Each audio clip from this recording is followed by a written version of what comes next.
Un gérant de magasin blanc a giflé une femme noire, et en seulement 3 minutes, sa carrière professionnelle s'est effondrée sous ses yeux. La tension raciale vécue dans cet établissement a déclenché des conséquences immédiates que personne ne s'attendait à présencer. Avant de commencer, assurez-vous de vous abonner à la chaîne et de commenter d'où vous regardez. Le soleil de l'après-midi tombait sur la ville de Mexico, baignant de sa lumière dorée les élégantes façades du centre commercial Reforma. Parmi toutes les boutiques exclusives, la boutique Vellacor se démarquait comme une perle scintillante, avec ses sols en marbre italien brillants sous des lumières stratégiquement placées et ses vitrines impeccablement disposées, exposant des articles de luxe que peu pouvaient s'offrir. Carmen Garcia parcourait l'espace avec le regard perçant de quelqu'un qui recherche les imperfections. La gérante ajustait un mannequin avec un geste critique, tout en évaluant chaque client qui franchissait le seuil. Pour elle, préserver l'exclusivité n'était pas seulement une directive corporative, mais une mission personnelle. Ses yeux entraînés classaient les visiteurs en quelques secondes, acheteurs potentiels ou simples curieux indignes de son temps. José surveille la section des sacs importés, murmura Carmen à son assistante, sans détourner le regard d'un couple examinant une vitrine. Et rappelle-toi, tout le monde ne mérite pas notre pleine attention. José Martin hocha la tête nerveusement. Le jeune assistant avait appris à décoder ses codes durant ces 6 mois sous les ordres de Carmen.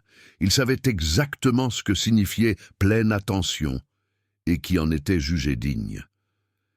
La clochette de l'entrée tinta doucement.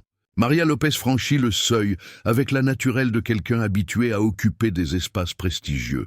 La femme noire avança avec des pas mesurés et assurés sur le marbre poli. Son tailleur bleu marine contrastait élégamment avec sa peau, et bien qu'elle ne porte pas de bijoux ostentatoires, sa présence irradiait une autorité silencieuse que certains clients perçurent immédiatement. Carmen échangea un rapide regard avec José. La gérante redressa sa posture et plissa légèrement les yeux, un geste que son assistant connaissait bien. Le jeune homme ressentit une pointe d'inconfort en observant la nouvelle venue se déplacer dans la boutique avec la confiance de quelqu'un qui connaît la valeur exacte de chaque article exposé. Maria portait un sac discret mais visiblement coûteux et ses talons résonnaient fermement sur le sol. La vice-présidente s'arrêta devant une vitrine de montres exclusives, examinant chaque pièce avec un œil critique, tout en sentant les regards fixés dans son dos. Carmen s'approcha lentement, comme un prédateur évaluant sa proie. José la suivit à distance prudente, partagée entre sa loyauté envers sa patronne et une sensation croissante que quelque chose clochait dans la manière dont ils observaient cette cliente en particulier. L'atmosphère de la boutique se tendit subtilement. Les autres acheteurs continuaient leurs activités, mais quelque chose avait changé dans l'air climatisé de cette boutique exclusive. Personne n'aurait pu imaginer que cette rencontre, apparemment banale, était sur le point de déclencher une tempête qui changerait à jamais le destin de Vellacor. Maria Lopez parcourait la boutique Vellacor avec des pas délibérément lents, ses yeux scrutant chaque coin de l'établissement. Elle n'était pas une simple cliente. Chaque mouvement avait un but. En tant que vice-présidente des opérations, elle était habituée à évaluer des espaces commerciaux. Mais cette visite avait un objectif précis. Vérifier par elle-même les rumeurs sur le traitement discriminatoire dans cette boutique de luxe. Parmi les étagères de produits importés et les vitrines en cristal, Maria remarquait des détails que d'autres auraient pu ignorer. Elle nota comment une vendeuse se précipitait pour servir une femme à la peau claire, tout en ignorant une jeune femme aux traits indigènes qui attendait depuis plusieurs minutes. Elle observa les regards furtifs échangés par les employés lorsqu'une personne différente entrait dans le magasin. « Tu as vu qui vient d'entrer ?» entendit-elle murmurer une cliente habituelle à une autre sans baisser la voix. « On dirait pas quelqu'un qui achète ici. » La vice-présidente poursuivit son parcours, feignant un intérêt pour un sac en cuir exposé sur un piédestal de marbre.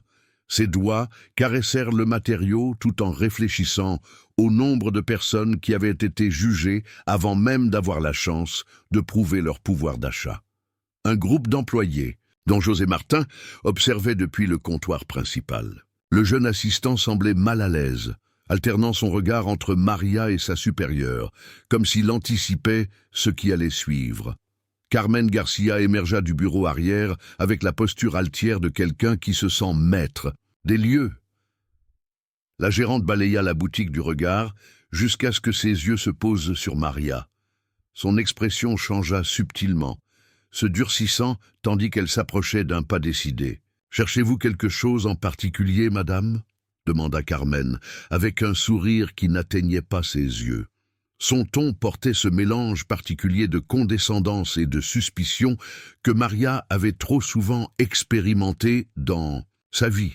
L'air dans la boutique s'alourdit instantanément. Les clients interrompirent leur conversation, les vendeurs figèrent leurs mouvements et même la douce musique d'ambiance sembla baisser de volume. Tous les yeux se tournèrent vers les deux femmes, créant une scène de tension palpable. Maria soutint le regard de Carmen sans ciller. En ce bref instant de silence, elle évalua non seulement la gérante, mais aussi les réactions de tous, les présents. Chaque témoin, chaque geste, chaque respiration contenue faisait partie d'un tableau plus large qu'elle était déterminée à transformer. L'exécutive ajusta légèrement sa posture, se préparant à répondre. Ce qui se passerait dans les minutes à venir pourrait sembler insignifiant pour beaucoup, mais elle savait qu'il avait le potentiel de déclencher un changement bien plus grand que quiconque dans cette boutique pouvait imaginer. « Je regarde juste », répondit Maria Lopez, avec un calme qui contrastait avec la tension ambiante. Sa voix, sereine mais ferme, résonna parmi les étagères de produits de luxe qui peuplaient la boutique Vellacor. La vice-présidente conserva sa contenance, malgré l'examen évident dans les yeux de Carmen. La gérante de la boutique ne fut pas satisfaite de cette réponse. Elle croisa les bras sur son uniforme impeccable et esquissa un sourire qui n'atteignait pas ses yeux. « Je comprends, mais peut-être puis-je vous orienter vers des articles plus abordables », suggéra Carmen, insistant sur le dernier mot avec un ton qui trahissait son insinuation. « Nous avons une section de promotion au fond qui pourrait vous intéresser. » Maria haussa légèrement un sourcil, mais ne tomba pas dans le piège. Des années de négociations corporatives lui avaient appris à reconnaître quand quelqu'un tentait de la provoquer. Avec élégance, elle continua d'examiner un sac en cuir exclusif, ignorant délibérément la suggestion. « Je préfère continuer à observer cette collection. Merci. » répondit-elle en faisant glisser ses doigts sur le matériau de l'accessoire. Carmen échangea un regard complice avec une autre vendeuse qui sourit nerveusement avant de s'éloigner pour servir une cliente au profil plus conforme aux standards non écrits de l'établissement. Pendant ce temps, José Martin, le jeune assistant qui arrangeait une vitrine proche, remarqua quelque chose qui lui coupa le souffle. En sortant ses clés pour vérifier un message sur son téléphone, Maria révéla un porte-clés corporatif distinctif. Le logo argenté et bleu était reconnaissable entre mille. Il appartenait à l'une des entreprises internationales les plus importantes du secteur de la vente au détail, précisément celle qui, selon les rumeurs internes, envisageait d'acheter la chaîne Vellacor. L'assistant blêmit. Il connaissait ce logo parfaitement, l'ayant vu dans les présentations corporatives que Roberto Moreno avait montrées lors de la dernière réunion du personnel. José ouvrit la bouche pour dire quelque chose, mais la referma immédiatement. Le regard sévère que Carmen lui avait lancé à plusieurs reprises lorsqu'il s'était immiscé pesait sur sa conscience. « Ce n'est pas mon problème », pensa-t-il en feignant de se concentrer sur l'arrangement de quelques foulards de soie. La tension dans l'atmosphère devint presque palpable. D'autres clients observaient la scène discrètement, certains mal à l'aise, d'autres avec une curiosité malsaine. Patricia Romero, depuis un coin de la boutique, serrait son sac avec nervosité en observant l'interaction, reconnaissant dans la situation quelque chose de douloureusement familier. Maria, apparemment indifférente au regard, poursuivit son parcours dans la boutique avec sa dignité intacte, tandis que Carmen la suivait à une distance calculée, comme un prédateur traquant sa proie. Maya Fernandez observait la scène, depuis la section des accessoires, avec un mélange d'indignation et de détermination.